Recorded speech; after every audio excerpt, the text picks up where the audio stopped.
E vamos ao nosso encontro marcado com a língua portuguesa. Uma transgressão muito comum se levarmos em consideração a linguagem tradicional, a gramática tradicional da língua portuguesa, é sobre o uso do pronome mim, o pronome mim conjugando verbos.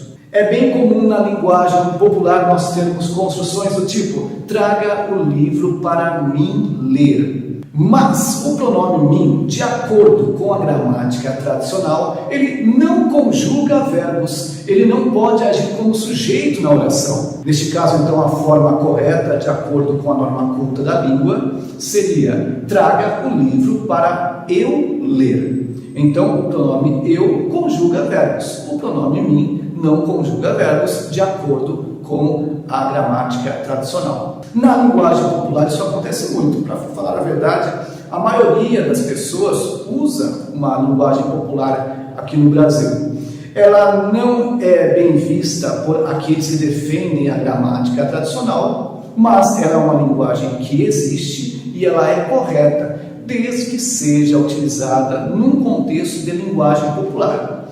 Um contexto que exija uma linguagem mais próxima da norma culta, uma linguagem então mais formal, nesse tipo de contexto não é adequado o uso do pronome mim conjugando verbos. Fiquem atentos para isso, porque aquele que usa a linguagem popular em contextos em que essa linguagem não é bem-vinda, essa pessoa ela pode sofrer preconceito linguístico, ela pode ser vista como alguém que possui uma capacidade intelectual inferior. É claro que isso é uma bobagem, é algo ilógico que não faz sentido, mas a sociedade brasileira, grande parte da sociedade brasileira, ela é preconceituosa e acaba tendo esses pensamentos equivocados. É uma pena.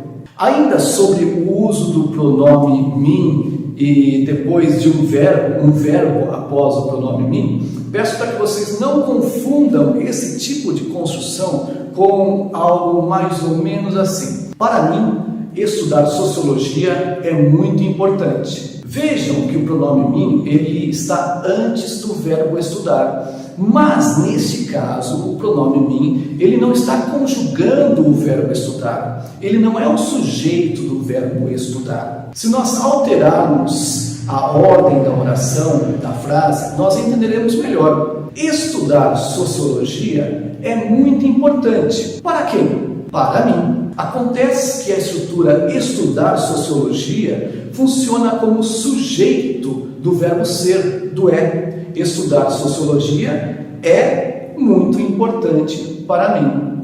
Neste caso, então, o mim não funciona como sujeito do verbo estudar. Na verdade, ele é um complemento da palavra importante. Estudar sociologia é muito importante para mim. Para mim, estudar sociologia é muito importante. E este foi o nosso encontro marcado com a língua portuguesa. Prepare-se para o vestibular com a Escola de Redação Nelson Letras. Curso de redação em aulas em grupo ou individuais. Relações interdisciplinares, análise de temas atuais, material próprio elaborado e mais de 15 anos de estudo sobre os principais vestibulares do país. Aulas reflexivas para o desenvolvimento intelectual e da produção de textos. Escola de Redação Nelson Letras. Contatos pelo Facebook, Instagram e pelo WhatsApp 98171 4484.